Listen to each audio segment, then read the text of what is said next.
শ্রী কুঞ্জ বিহারী শ্রী হরিদাস। হরে কৃষ্ণ, রাধে রাধে।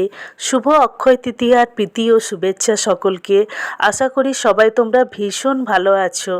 আমিও ভীষণ ভালো আছি। তোমাদের কাছে আজকের এই বিশেষ দিনে একটা নতুন ভিডিও নিয়ে চলে এলাম। আজ এই বিশেষ দিনটাতে সব গোপাল সোনাদের, বাল রাধারানীকে আর বাল হনুমানজিকে পঞ্চামৃত দিয়ে স্নান করাচ্ছি। তো পঞ্চামৃত আমি রেডি করে নিয়েছি। তোমরা সকলেই জানো পঞ্চামৃত কিভাবে তৈরি করতে হয়। আর যদি কেউ না জেনে থাকো আমাকে কমেন্ট করে অবশ্যই বলো, তার আমি স্পেশাল ভিডিও নিয়ে আসবো। আর এই যে আমি প্লেন জল দিয়ে স্নান করাচ্ছি, প্লেন ঠান্ডা জল দিয়ে।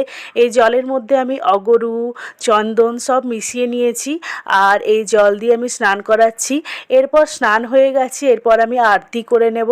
আরতি করার পর সব গোপুসোনাদের একটা পরিষ্কার টাওয়াল দিয়ে, সফট টাওয়াল দিয়ে গাটা পুছিয়ে দেব। আর এরপর আমি করাচ্ছি আমার